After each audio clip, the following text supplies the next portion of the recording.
muchas gracias por venir. Bienvenidos a la Biblioteca Nacional Mariano Moreno. Mi nombre es José María Gutiérrez, yo soy un trabajador de la Biblioteca Nacional y estoy al frente del Centro de Historieta y Humor Gráfico Argentinos.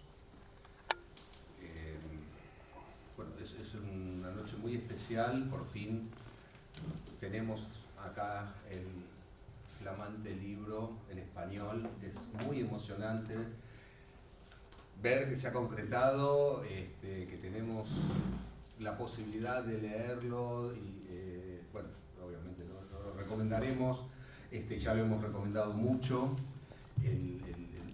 La enorme investigación, el extraordinario trabajo que hizo Paulina, Alberto. Es muy emocionante presentarlo porque creo que, bueno, pude ser testigo al menos o participar un poquito en algún tramo de su trabajo mientras lo estaba escribiendo hace ya varios años, en la parte, digamos, donde el capítulo que se llama Difamación, que comienza en 1916 y es cuando se publica hemos definido como la primera serie de historietas argentina, hecha por un autor argentino y con una temática local, que es Las aventuras del negro Raúl. Hemos compartido muchísimos emails trasnochados, algunos los míos por lo menos, y muy lúcidos los de Paulina. Y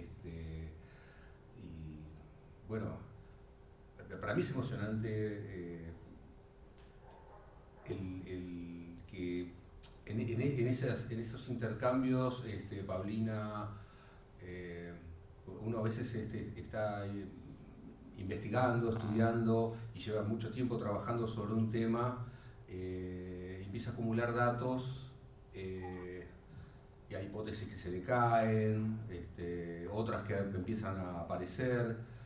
Pero hay un punto, por lo menos en el trabajo que me tocó hacer con lo de Las aventuras del negro Raúl, en el que me sentía que estaba en el océano con una balsita sobre un mar lleno de datos y de posibles hipótesis y de poquísimas certezas, y algunas de las más importantes respuestas, que cuando uno llega y ve tierra, por fin, una isla, se dieron en ese intercambio con Paulina. Por eso es tan emocionante para mí, y lo siento tan fuerte esto. Bueno, en la presentación voy a presentar a quienes van a dialogar ahora sobre el trabajo de Paulina y sobre el libro. Está Lea Heller, que es investigadora del Instituto de Historia Argentina y Americana, doctor Emilio Ravignani, UBA, CONICET, me encanta decir CONICET últimamente, cofundadora del GEALA, Grupo de Estudios Afro-Latinoamericanos. Y aquí está María Gabriela Pérez, que es artista plástica, periodista, militante por los derechos humanos de los y las afrodescendientes e integrante de la asociación Misibamba, Comunidad Afro-Argentina de Buenos Aires. Militante por los derechos humanos también, me gusta decir últimamente. Bueno, así que es una mesa de lujo. Y bueno, a Paulina te tengo que presentar, tengo para leer mucho. La presento a Paulina, sí, porque no todos la conocen, creo. Así que, digo. Uy, me traje el larguísimo. Había reducido. Perdón que estoy leyendo, pero no quiero improvisar para no decir muchas pavadas. Bueno, Paulina Alberto es historiadora argentina, está radicada en Estados Unidos, donde se desempeña como profesora titular en los departamentos de Historia y de Estudios Africanos y Afroamericanos de la Universidad de Harvard. Sus investigaciones exploran las intersecciones de las ideas de raza y nación en Latinoamérica, con un énfasis en cómo los y las afrodescendientes, principalmente en Argentina y Brasil, han construido y cuestionado las ideologías de inclusión racial en sus luchas continuas por el reconocimiento y la igualdad. Alberto es autora de términos de inclusión, intelectuales negros en el siglo XX en Brasil, el año 2011, galardonado con el premio Roberto Reis para el mejor libro de estudios brasileños publicados en inglés, y el premio Warren Bean para el mejor libro de historia de Brasil publicado en inglés. Es coeditora de... acá me mataste. ¿Cómo se llama este libro? Es larguísimo. Repensar la raza en la Argentina moderna. Ok, del 2016.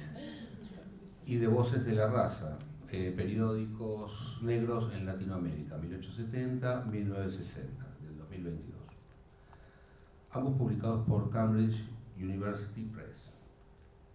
Su libro Black Legend, The Many Lives of Raúl Grijera and the Power of Racial Storytelling in Argentina, ahora traducido y publicado por Prometeo, fue nombrado co-ganador del premio Bolton Johnson para el mejor libro de historia de América Latina publicado en inglés y ganador del mejor libro en ciencias sociales por la sección del Cono Sur de LASA, Latin American Studies Association, en el 2023.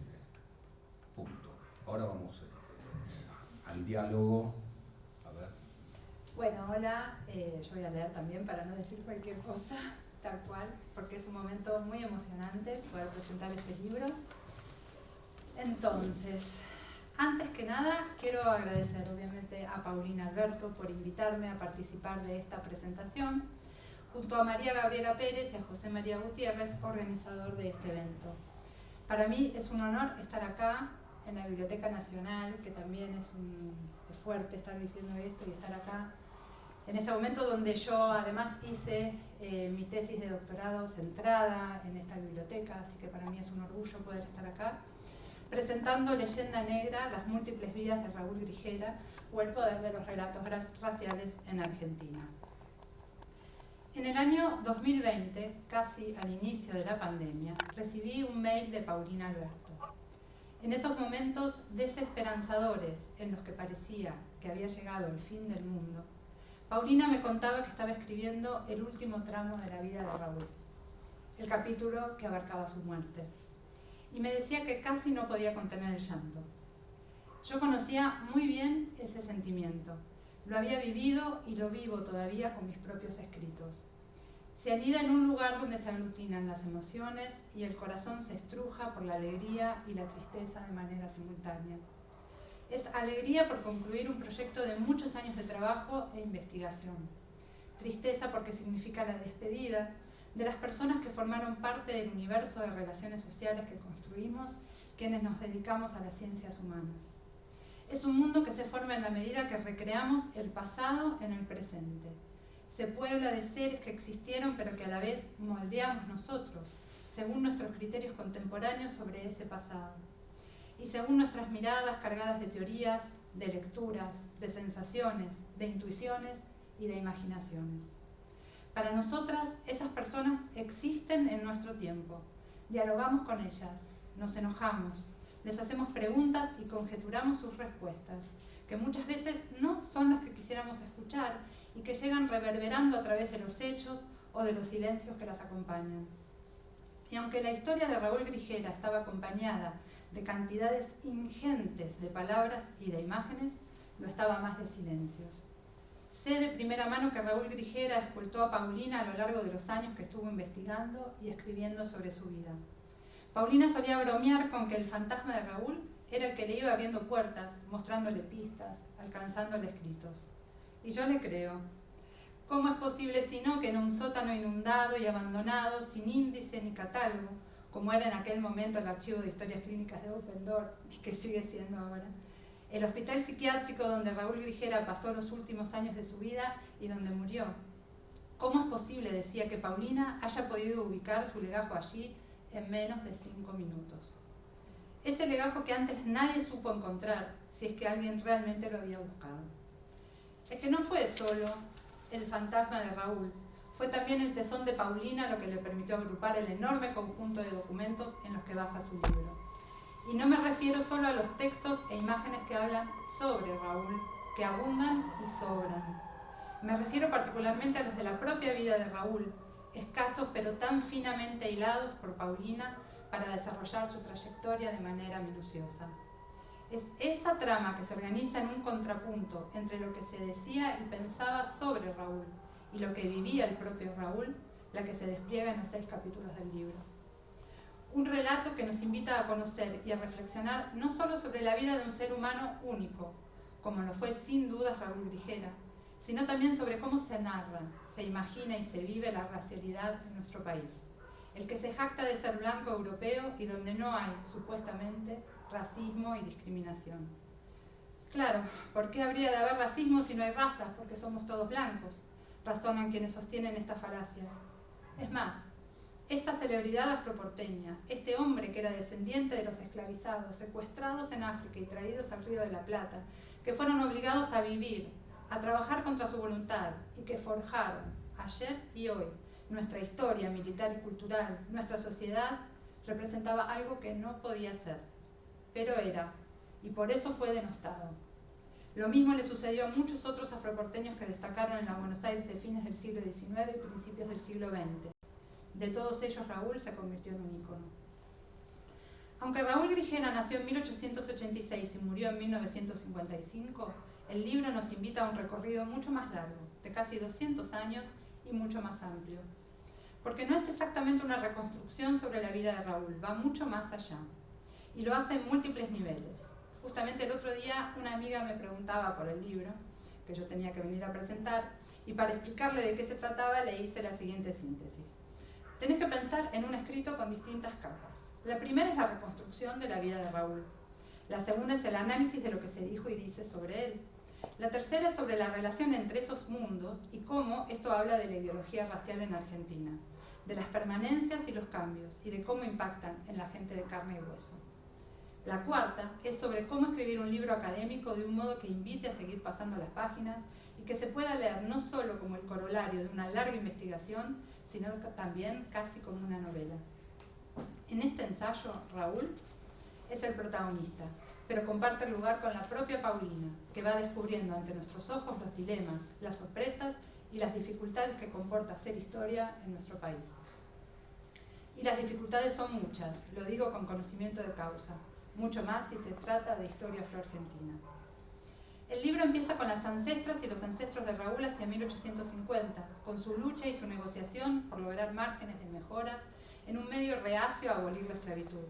Sigue con la comunidad afroporteña de una Buenos Aires de la década de 1880 que se modernizaba y cambiaba a pasos agigantados, que se jactaba de ciudadanía universal, que en realidad era solo masculina. Era un país que no permitía el uso de categorías raciales en sus registros y censos, haciendo así cumplir su premisa constitucional de igualdad y de falta de jerarquías. En realidad, muchos de los escribientes oficiales de juzgados o curas de parroquias se encargaban de reponer en los márgenes cada vez que notaban al lado de los nombres categorías tales como pardo, moreno o negro. Es que la omisión de categorías raciales no impide que éstas continúen en uso, que la gente piense a la sociedad según las diferencias que provienen desde hace siglos. La omisión solo materializa la invisibilidad tanto de la desigualdad racial como de la presencia de la comunidad afrodescendiente en la Argentina y en particular en Buenos Aires. La ciudad que vio nacer a Raúl Grijera estaba asignada por la creatividad y el movimiento. Los afroporteños participaban y construían ese mundo que bullía, al que arribaban grandes cantidades de inmigrantes diariamente, donde los carnavales, las academias de tango, los teatros o los cafés los tenían como socios vitalicios. Allí había sociedades que nucleaban a los afroporteños y periódicos donde comentaban los sucesos, chismes, publicidades, opiniones que los atañían.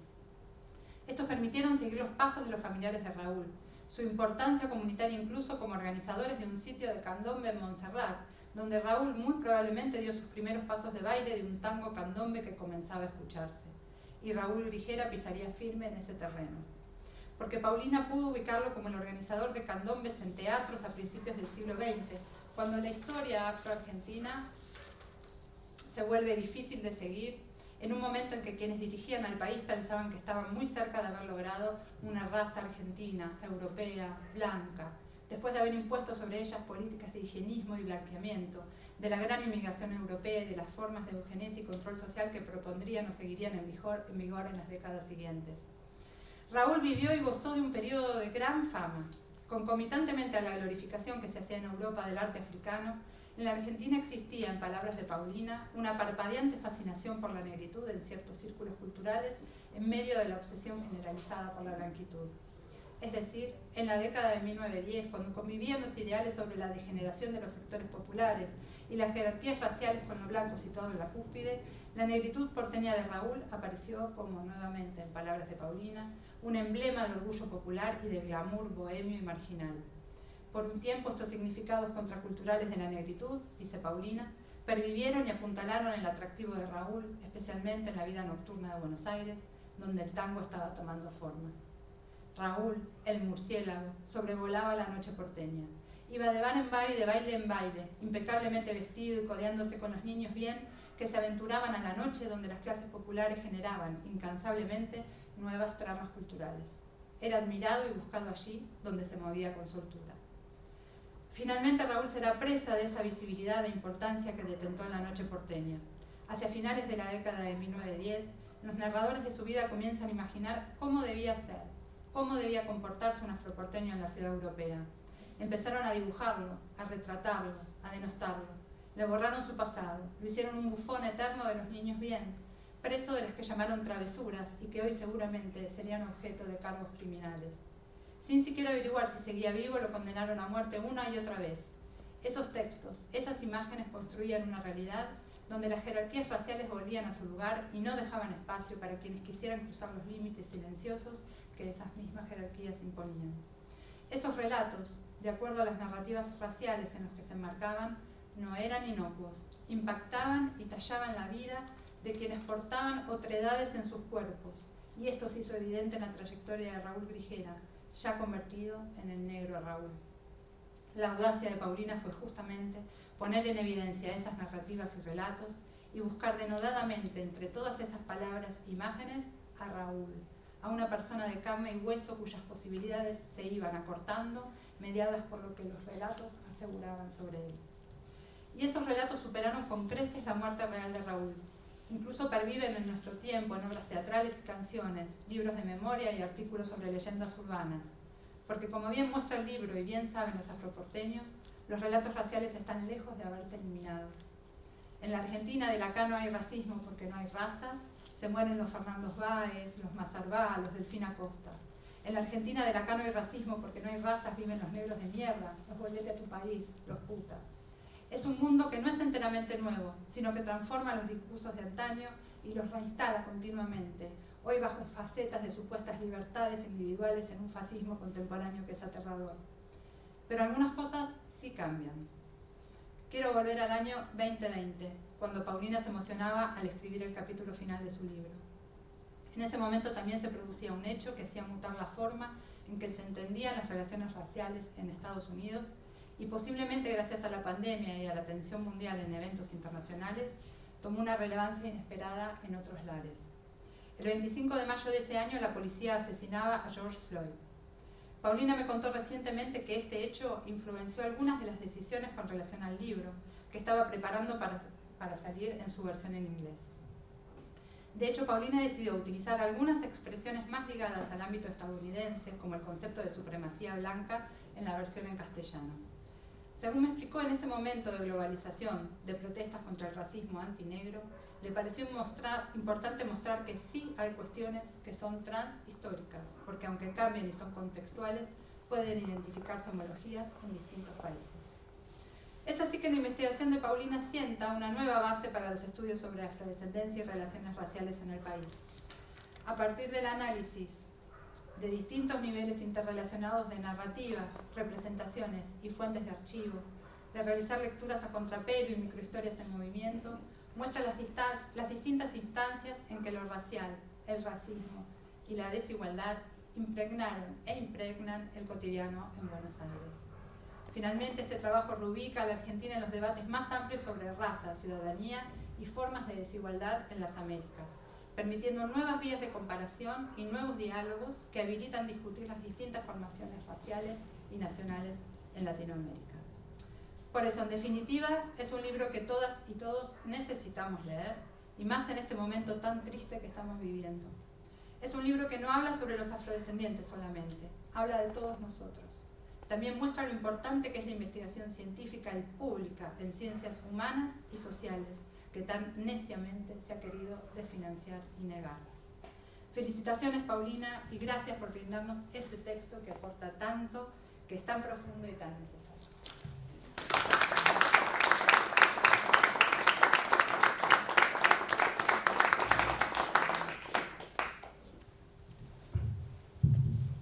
Bueno, ahora me toca a mí.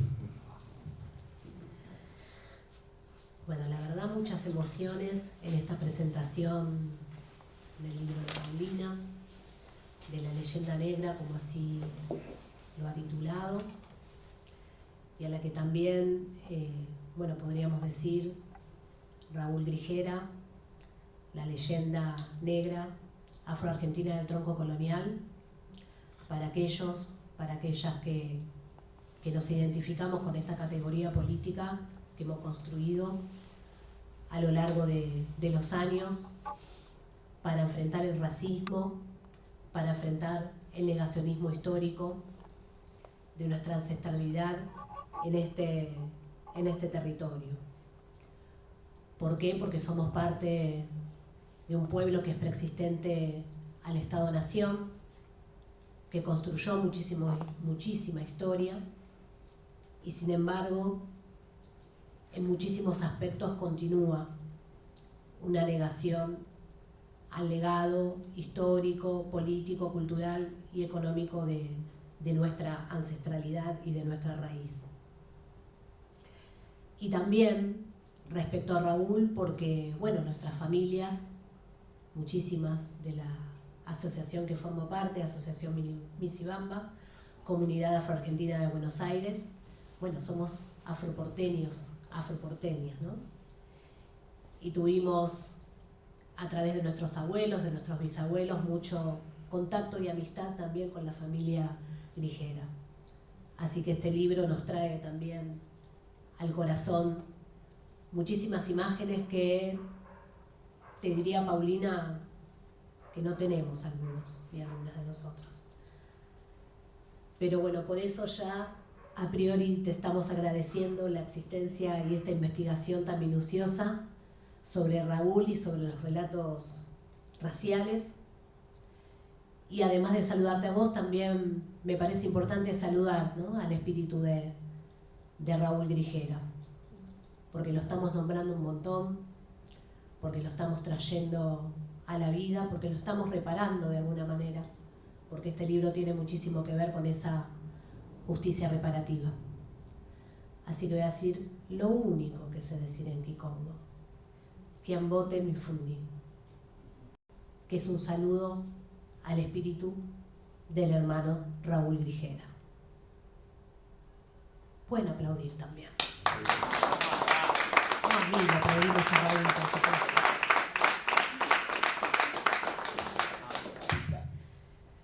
Y bueno, por supuesto que el libro, en la recorrida, ¿no?, de cada página, de cada palabra que aporta Paulina, fui encontrando también las múltiples vidas de Raúl Grijera, que explican no solamente su vida, sino que nada más y nada menos que la lucha, ¿no?, por la supervivencia de un hombre negro en una ciudad con pretensiones de ser París, ¿no?, como lo fue Buenos Aires, como se esperaba de Buenos Aires. Y también en un contexto inimaginable para muchos de nosotros, muy hostil, determinado aún más fuertemente que ahora por el racismo, donde las vidas negras no importaban, no iban a importar, no estaba esa perspectiva, y al contrario, la tensión era tal que la visión y la perspectiva era que debían pagar, ¿no?, el precio de la libertad que se les había otorgado. Es decir, se rompieron cadenas, pero aparecieron otras que Paulina las recorre en este trabajo, ¿no? Y esas cadenas eran las encargadas de fortalecer los estereotipos raciales y todos los prejuicios que hay en relación, ¿no?, a las personas de la comunidad afrodescendiente y africana que, pasado el tiempo, pero que lamentablemente continúan. Por eso, y ahí coincido con Lea en esto de las diferentes ventanas que abre el libro, ¿no? Estas diferentes ventanas para pensar estos relatos raciales. Quiero referirme a Raúl, al negro Raúl, rescatando algunos aspectos, ¿no?, que el libro menciona, que son contundentes, y también vincularlo, ¿no? Eso es la sensación que tuve en este recorrido, ¿no?, de vincularlo con la lucha que hasta el día de hoy llevamos adelante los activismos, ¿no?, en la comunidad afrodescendiente argentina, para afrontar esto que sigue sucediendo, de otras formas, pero que sigue sucediendo, y que es el racismo sistémico, es decir, todo lo que está enquistado desde tiempos inmemoriales en las raíces fundantes de la nación, podemos decir, ¿no?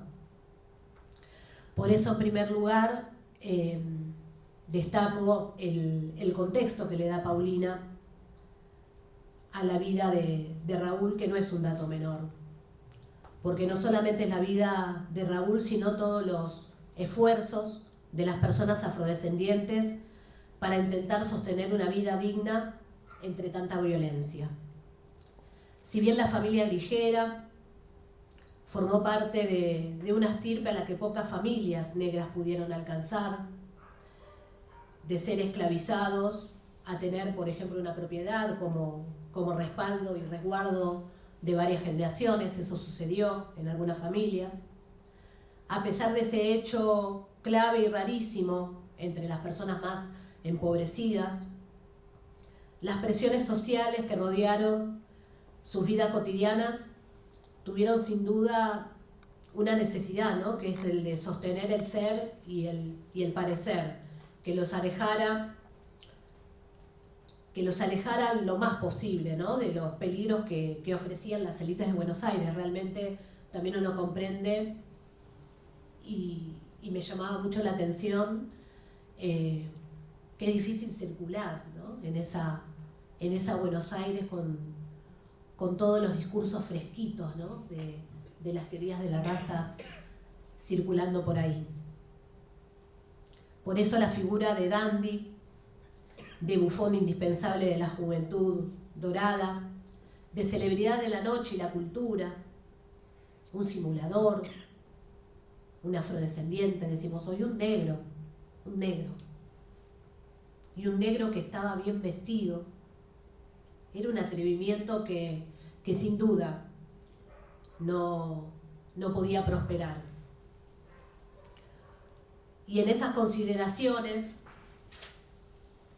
quienes eran considerados, ¿no?, justamente los negros civilizados, debían responder a un determinado control social, ¿no?, un modelo servil que inclusive muchas veces se le imputó al mismo Raúl Grigera. Había mucho contraste en su vida, comparación de la trayectoria de su padre, Estanislao Grigera, pero en definitiva también uno comprende que permanecer en caja, por decirlo de alguna manera, tampoco garantizaba una perspectiva positiva para quienes trabajaran en olvidarse de la raza, ¿no? Eso a veces es una acusación que sigue vigente, ¿no? Que siempre existió esa tensión, inclusive en la misma comunidad, que en definitiva nadie se olvida de nada, sino que solamente se guarda la información para poder sobrevivir. Eso es lo que ha pasado muchísimo con la comunidad afroargentina, ¿no? Cuando se pregunta, ¿y dónde están? ¿Y dónde está el candombe? Guardadísimo, para cuidarlo de todo lo que cuenta el libro de Paulina, ¿no?, de la burla y del estigma. Pero bueno, durante muchísimos años circularon, ¿no?, opiniones y términos muy crueles en función del resguardo de la ancestralidad y los saberes de nuestra comunidad, que el libro por supuesto los recorre con la denominación que es conocida, ¿no?, de negros che y negros usted, pero que Paulina, esa es la gran diferencia, lo retoma con mucho respeto, para dar una pincelada, ¿no?, de la sociedad a la cual se enfrentaron en definitiva mis abuelos, mis bisabuelos, las familias muchísimas familias afroargentinas de Buenos Aires.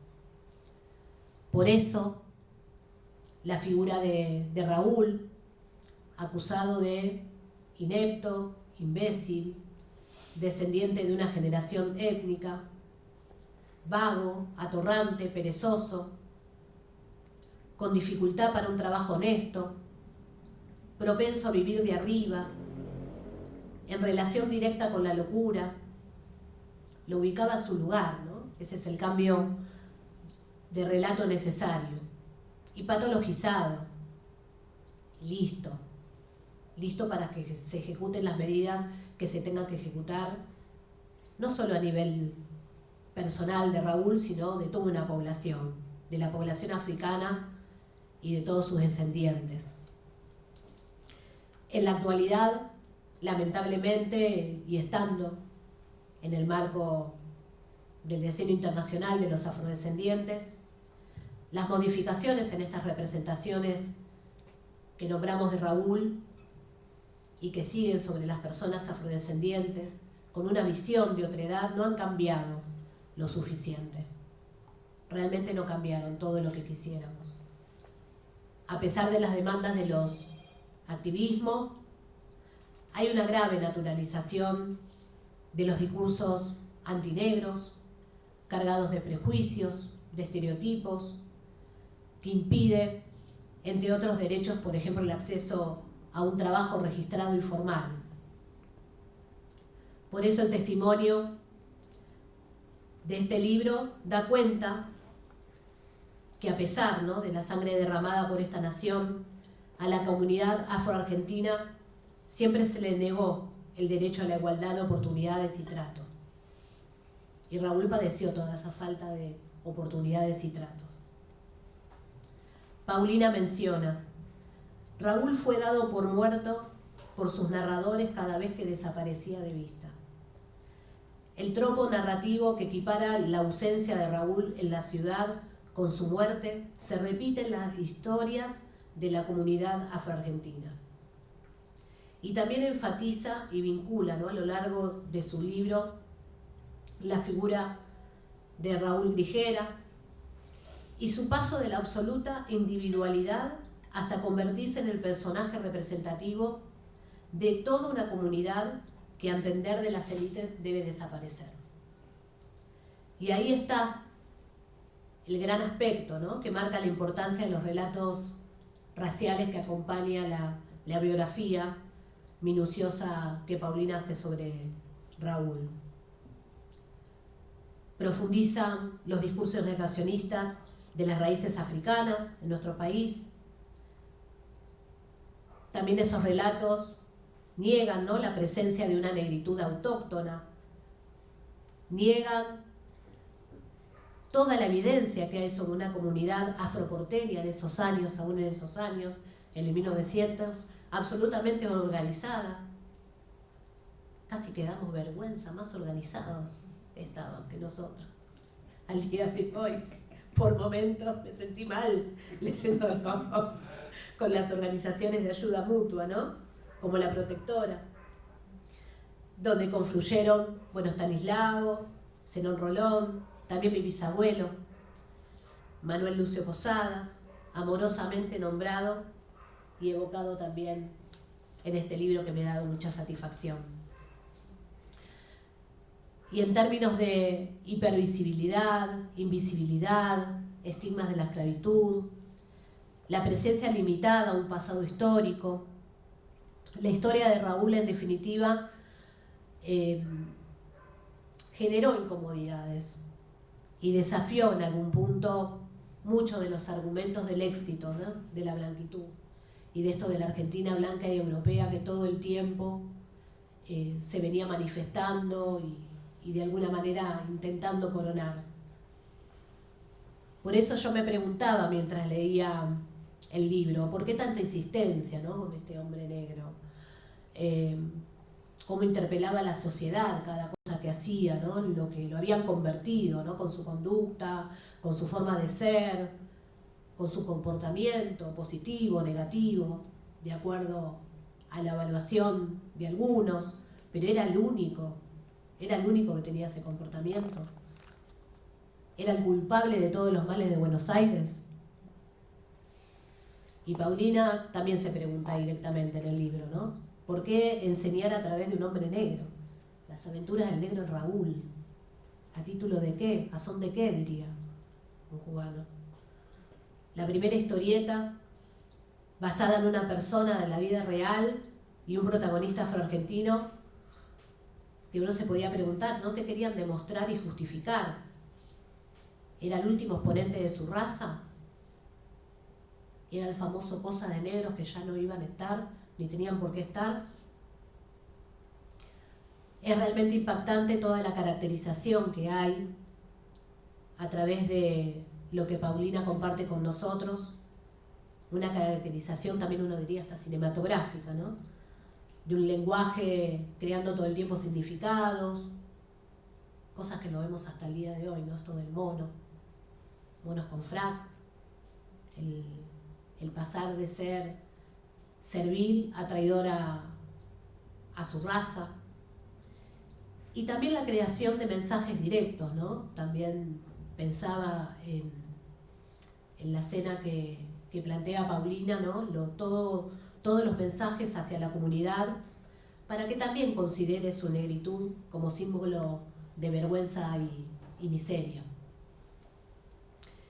Y ahí quizás esté la clave, ¿no? De la reconstrucción también de lo que venimos haciendo los activismos, con el reconocimiento de nuestra historia. ¿Y por qué nos cuesta, no? Nos cuesta tanto. Porque hay muchas tensiones y dificultades, porque hay muchas personas y familias que les cuesta abrir ese capítulo en su propio árbol genealógico, ¿no? Reabrir esa historia familiar, donde hay un antepasado negro, donde hay una persona, ¿no? Negra, escondida como en el closet del racismo y la discriminación.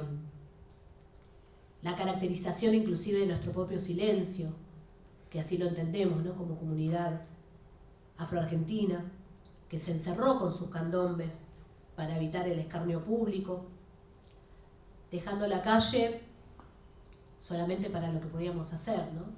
Si es que se podía hacer, ir a trabajar, nada más.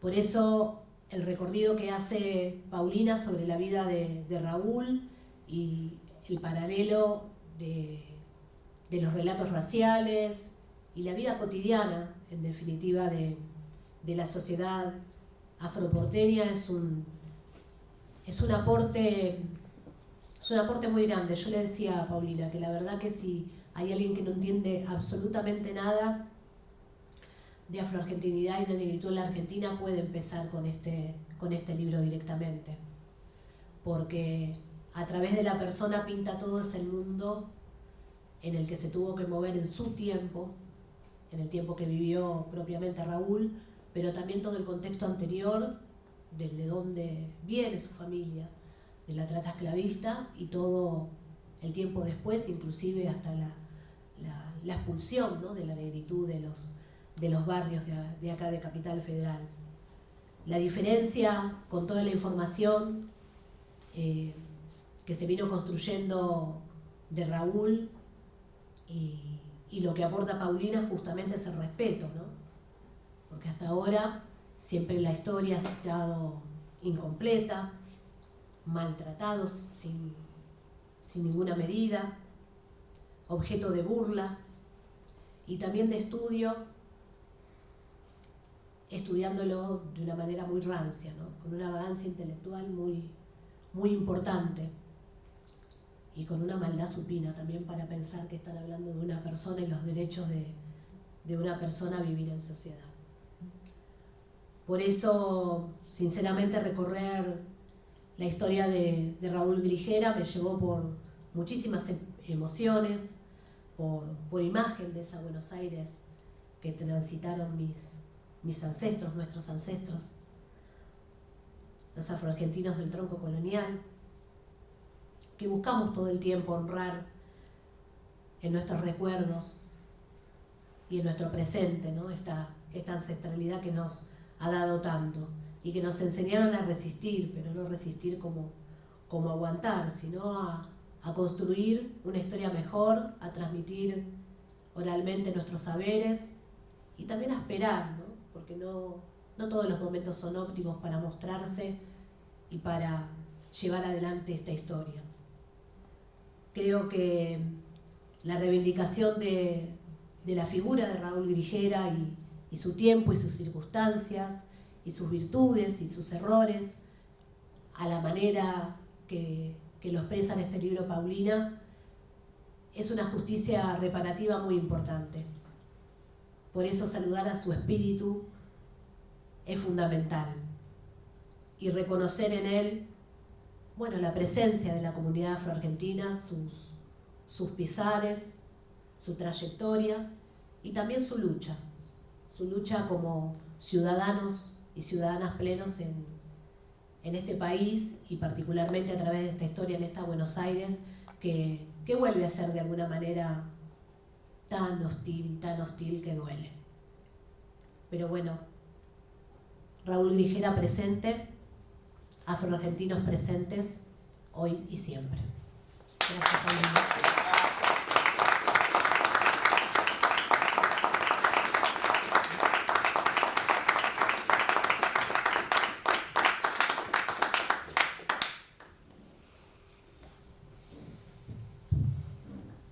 Decir ahora después de esas palabras tan conmovedoras. Bueno, quería empezar agradeciéndoles a todos ustedes por estar aquí, agradecerle a José María Gutiérrez, a Maga Pérez, a Lea Heller, también por estar aquí, por la generosidad de sus palabras. Y bueno, más allá de eso, también agradecerles porque ustedes representan las instituciones, las prácticas y los saberes que hicieron posible la existencia de este libro, que es un libro que me llevó más de 10 años de investigación y de intensa colaboración con muchos colegas y comunidades. Sin José María, sin el Centro de la Historieta y el Humor Gráfico, y sin, por supuesto, la histórica Biblioteca Nacional, no existiría ni este libro, ni los cientos de fuentes textuales y visuales que lo componen. Sin Lea Heller, sin las investigaciones del GEALA, del Grupo de Estudios Afro-Latinoamericanos, que ayudó a abrir el campo de los estudios afro en Argentina, y por supuesto sin instituciones como la UBA y el CONICET, que producen las extraordinarias investigaciones en ciencias sociales y en humanidades, en las cuales este libro se basa, y con las que conversa, Leyenda Negra hubiera sido impensable. Y sin Maga Pérez, sin la comunidad afro y sus movimientos, el activismo, sus reclamos de reconocimiento e igualdad, su producción de conocimientos sobre el pasado y el presente afroargentinos, y su protagonismo y el de sus antepasados en la historia argentina, este libro no tendría razón de ser. Así que les dedico este libro a todas y todos, ellas y ellos, a estas comunidades activistas, intelectuales, a Raúl Grijera, a sus ancestras y a sus ancestros, y a estas instituciones que conservan nuestro pasado y dan sentido a nuestro presente. Este libro, como ya se habrán enterado, porque aquí resumieron mejor el libro que lo que puedo hacer yo, francamente, a esta altura. Este libro cuenta la historia de Raúl Grijera, en tanto personaje legendario de la noche porteña, el personaje conocido como el negro Raúl, y también como persona real, como sujeto histórico, ¿no? Como el hombre Raúl Grijera. Yo lo conocí a Raúl por primera vez en el AGN, en el Archivo General de la Nación, en el 2010, mientras buscaba fuentes para contar la historia de las y los afroargentinos en el siglo XX. ¿Por qué el siglo XX? Como muchos de ustedes sabrán, pero por las dudas si no lo saben, a fines del siglo XVIII, Buenos Aires y Montevideo fueron importantes centros del tráfico transatlántico de personas cautivas y esclavizadas, y para principios del siglo XIX, 30% de la población, de Buenos Aires era afrodescendiente y más del 50% era afrodescendiente en muchas provincias del interior, principalmente en el noroeste. Sin embargo, para principios del siglo XX, cuando Raúl saltó a la fama, los argentinos comenzaron a describirse a sí mismos, muchos de ellos orgullosamente, como ciudadanos de un moderno país blanco, culturalmente europeo, en que los africanos y sus descendientes, así como los pueblos originarios, habrían desaparecido casi completamente, ¿no? Aniquilados supuestamente por las guerras, por las enfermedades o subsumidos por las olas inmigratorias. Pero, como explicaron mis colegas aquí, no fue una desaparición, sino un proceso de invisibilización, de negación. Y me di cuenta que para entender mejor cómo fue ese proceso y para tratar de que también mis compatriotas argentinos entendieran cómo fue ese proceso y qué significó, cómo esa población afro pasó de ser muy visible, muy organizada hasta fines del siglo XIX, ¿no? A través de sus barrios, sus asociaciones, sus periódicos, a ser casi invisibles en el siglo XX, aunque por supuesto continuamente presentes en la Argentina, me di cuenta que para mostrar ese proceso de invisibilización, realmente hacía falta investigar ese siglo XX que aparentemente estaba faltando en la historia afroargentina, ¿no? Porque tenemos las comunidades afrodescendientes visibles en el siglo XXI, en el XIX, pero en el XX no se podía contar esa historia de forma continua. Era muy difícil, no había muchas fuentes, al parecer. Y bueno, fue una especie de espacio que me llamó. Y entonces fue con estas inquietudes que llegué a la GN hace más de 10 años y fui a la sección fotografía, porque es la única sección de la GN que tiene una colección sobre el siglo XX, que es lo que me interesaba. Y me puse a buscar en el fichero, bajo la categoría, la ficha entonces, en esa época rotulada negros, y encontré esta foto de Raúl Grijera, de frac, que parecía ser de principios del siglo XX, y varias más que eran claramente del siglo XX, ya de él como un hombre mayor y en situaciones más precarias. Y cuando empecé a indagar el porqué de su fama, me encontré con una avalancha de relatos sobre este supuesto negro Raúl, el personaje. A partir de 1912, el negro Raúl, como personaje, se convirtió en protagonista de numerosas notas en periódicos y revistas. Y la primera que encontré fue esta nota de la revista Fray Mocho de 1912, que se llamaba Un raro bicho nocturno, era el título, porque él mismo se apodaba el murciélago, ¿no? Como una criatura de la noche porteña. Y se volvió, poco después, en las décadas que siguieron, se volvió personaje de tangos, de cuentos, de novelas, de poemas, de obras de teatro, de memorias, de crónicas y ensayos. El negro Raúl se convirtió, como dijo José María, en el protagonista de la primera historieta considerada, la primera historieta argentina, Las aventuras del negro Raúl, y él y su personaje, en este caso aquí modelado en arcilla, apareció en algunas de las primeras películas mudas argentinas. Él mismo apareció actuando en una temprana película del cine argentino. Y hasta en el concurso de dibujos de niños, de caras y caretas, aparecía el negro Raúl. Un poco más adelante, escritores del perfil de Jorge Luis Borges, Manuel Mujica Lainez, Adolfo Bioy Casares, Roberto Arlt y Manuel Gálvez lo mencionan en sus obras o memorias. O sea que Raúl era realmente famosísimo en su época.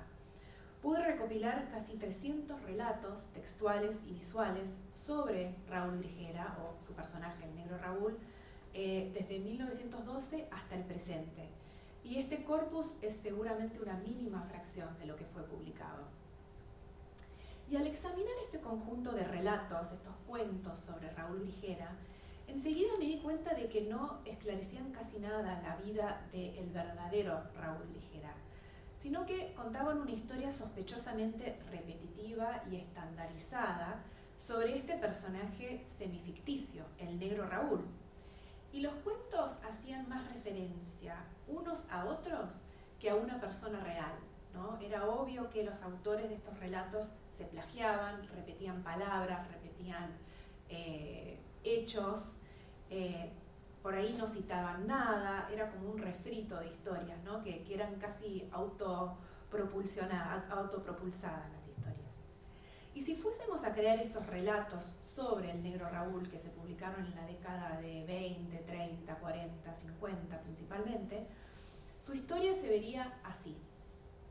Sus orígenes supuestamente eran desconocidos o imposibles de conocer. Raúl habría salido de la nada, su presencia en la Argentina del siglo XX era inexplicable. Quizá fuera huérfano, quizá fuera el hijo único de un padre anciano y agonizante, o de un padre que murió joven y lo dejó solo para enfrentar la vida. O tal vez apareció espontáneamente, caído del cielo o salido de un hueco. Estas eran las explicaciones que daban los relatos. Después venía el rápido ascenso de Raúl a una fama inaudita, y este era el clímax de las historias. Y esto generó aún más especulación que sus orígenes supuestamente nebulosos. Todas las historias coinciden en que el negro Raúl fue famoso en las décadas de 1910 y 1920 como el bufón de los niños bien de la élite porteña. Y los niños supuestamente le daban ropa, comida y diversión, y Raúl pagaba con su dignidad, ¿no? Hasta convertirse en una especie de títere o payaso de la juventud dorada, un risible dandy de segunda mano, como indican algunos de estos. Aquí hay otros ejemplos del bufón, el payaso, y ¿dónde está? No tengo, bueno, había una nota que se llamaba El negro Raúl, risible dandy de segunda mano, que salió en 1955 en La Razón. Entonces supuestamente era vago, era un infradotado, era un descarriado. Y finalmente venía el desenlace, ¿no? Su declive y muerte. Y cuentan las historias que los años de vida fácil le pasaron factura, y cuando los niños bien lo abandonaron, se convirtió en un espectáculo lamentable, reducido a mendigar y a vestir harapos. Y los narradores de su vida lo declaraban muerto ya en la década de 30, 25 años antes de su muerte real. O sea, su historia era una crónica de una muerte anunciada y muy anticipada. Me di cuenta que la versión que estos relatos contaban de la vida de Raúl, sus orígenes nebulosos, su fama espuria y no merecida, y su inevitable declive y muerte, seguía a la perfección el guión de la supuesta desaparición afroargentina, ¿no? La idea de que las y los afroargentinos tenían un pasado insondable, un presente tenue y un futuro inexistente en la Argentina. La relación entre la vida de este hombre extraordinario, Raúl Grijera, y el personaje semificticio que muchos narradores inventaron en torno a él, el negro Raúl, es el tema central de Leyenda Negra. Empecé a analizar estos relatos como un conjunto, ¿no? Como un corpus, tratando de entender cómo se fue conformando esta historia sobre él y de dónde surgían las suposiciones y las aseveraciones sobre su vida, cuáles eran los patrones y repeticiones que yo podía detectar en este corpus, en estos relatos. Y por otro lado, o sea, hice una especie de análisis casi literario de los relatos. Y por otro lado, empecé a investigar en fuentes de archivo sobre la familia,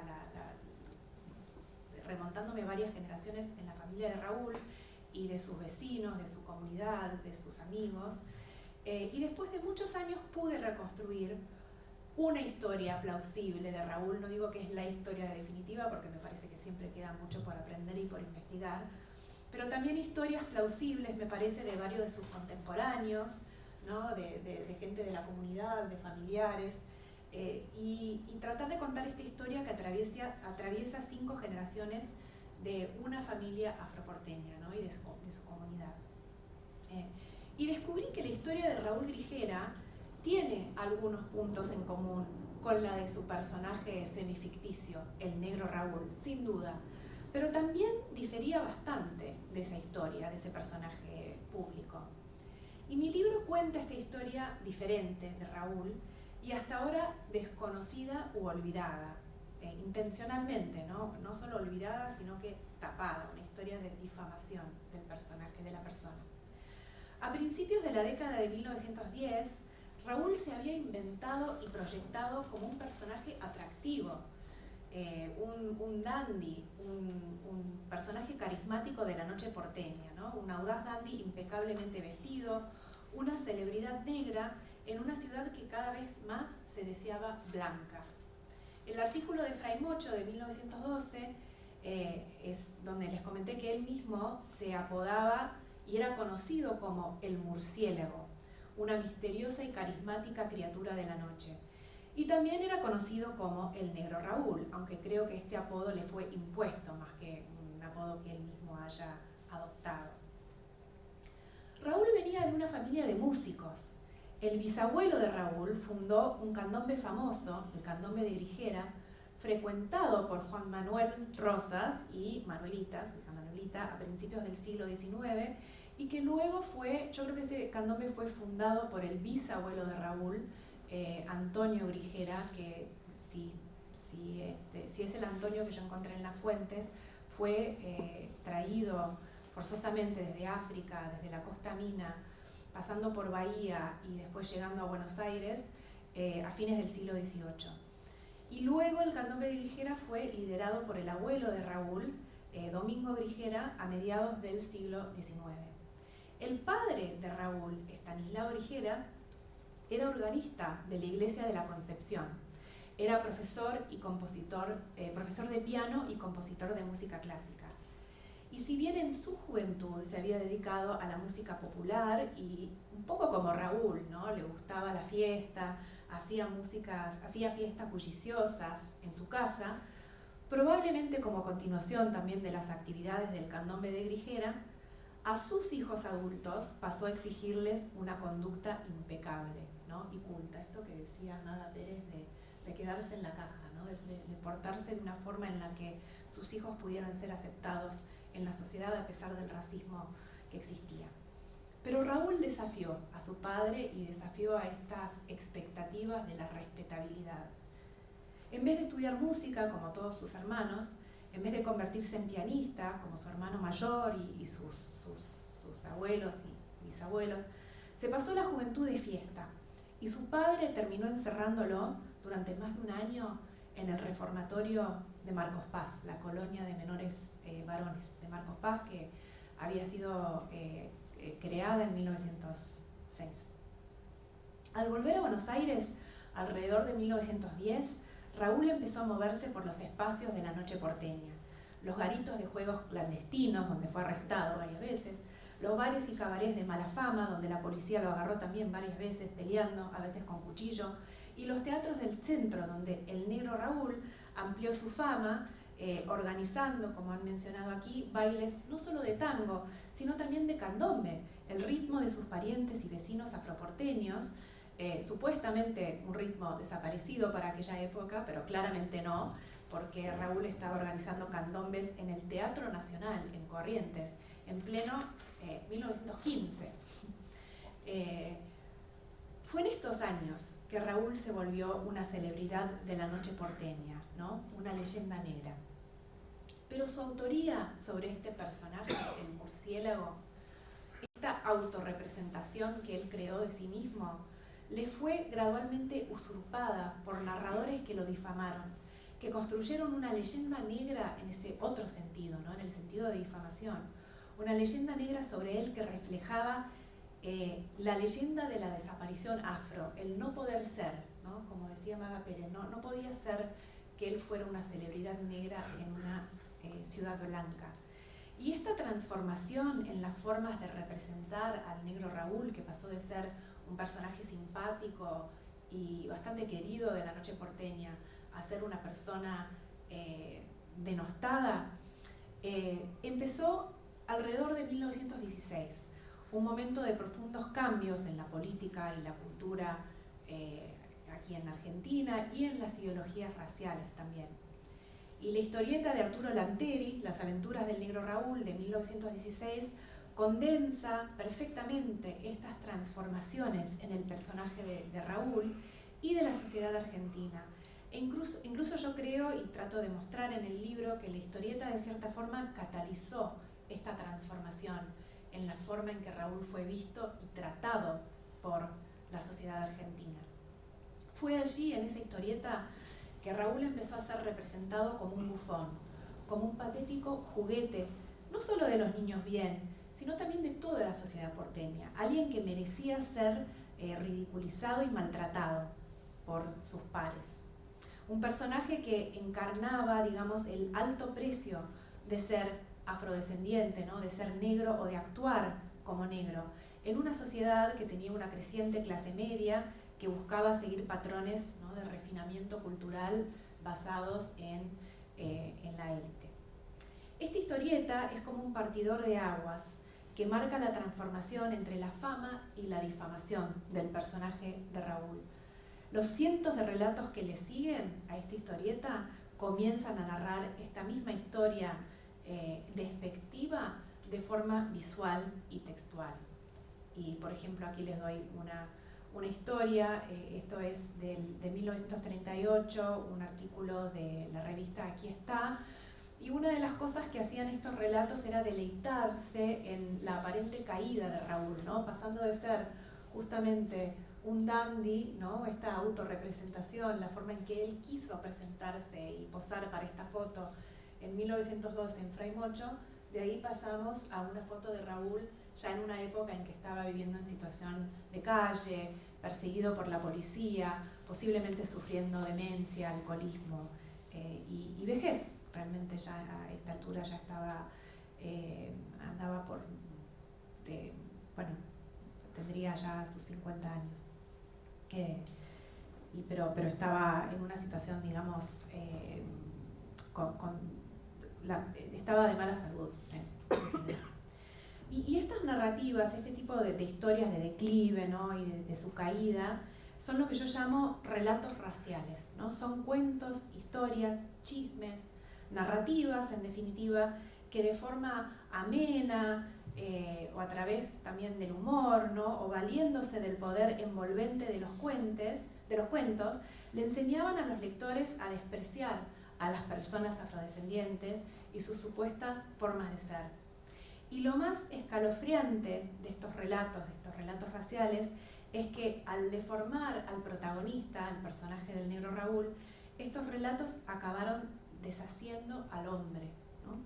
Y los cuentos fueron encauzando la vida de Raúl Tijera en dirección a las mismas profecías sádicas que iban prediciendo sus narradores. Y efectivamente Raúl tuvo un final bastante triste, viviendo, como les comenté, en la calle durante los años 30, y luego pasó sus últimos 12 años en varias, o sus últimos 15 años en realidad, en varias instituciones médicas, psiquiátricas, y los últimos 12 años en la Colonia Nacional de Alienados, Domingo Cabret o Open Door. Y aquí hay algunas fotos de la época en que él estaba viviendo, a veces en la calle, a veces tal vez con familiares y amigos, pero muchas veces perseguido por la policía, entrando y saliendo de las comisarías y finalmente en Open Door. Mi intención en escribir este libro fue demostrar el poder que tienen los relatos, los cuentos que contamos. Porque las historias que contamos construyen las realidades que vivimos, construyen el mundo que habitamos. Y este poder del relato, este poder de construir mundos, puede ser avasallador, como en el caso de Raúl y de la población afroargentina, que tuvo que soportar estos relatos raciales sobre su desaparición y degradación. Pero los relatos, yo propongo, también tienen el poder de construir mundos alternativos y de construir mundos más justos, mundos que reflejen más fielmente las experiencias vividas por sus sujetos. Por eso en este libro no quise quedarme en una denuncia nada más de ausencia o desaparición o incluso de invisibilización, sino también contar y aportar una nueva historia de presencia afro en el territorio argentino a lo largo de más de 2 siglos. No contar solo historias de desaparición o de encubrimiento, sino de presencia, ¿no? De audacia, de pertenencia también. Y por eso quise escribir el libro de una forma también un poco novelada, en la que no solo Raúl y sus parientes y amigos son personajes, sino también los y las historiadoras, historiadores, yo misma como investigadora, los novelistas, las personas que contaron los cuentos sobre Raúl, los y las activistas que están trabajando hoy en día por cambiar las narrativas en nuestra nación. Todas las personas que intentamos reconstruir estos pasados aparecen como personajes en este libro. Y espero que ustedes, tal vez como lectores y lectoras, los invito a que también se sientan de alguna forma interpelados por esta historia y que se encuentren en ella. Y más que nada lo que me gustaría es que este libro abra espacios para que Raúl Grijera pase a ser recordado en la cultura popular como la celebridad que fue. Si las historietas, las novelas, las obras de teatro, los tangos y las películas sirvieron en su momento para difamarlo y para denostarlo, tal vez hoy esos mismos géneros pueden servir para recuperar el personaje que él mismo inventó y proyectó para sí mismo hace más de un siglo, el personaje del brillante y seductor murciélago, ícono de la noche bohemia de Buenos Aires.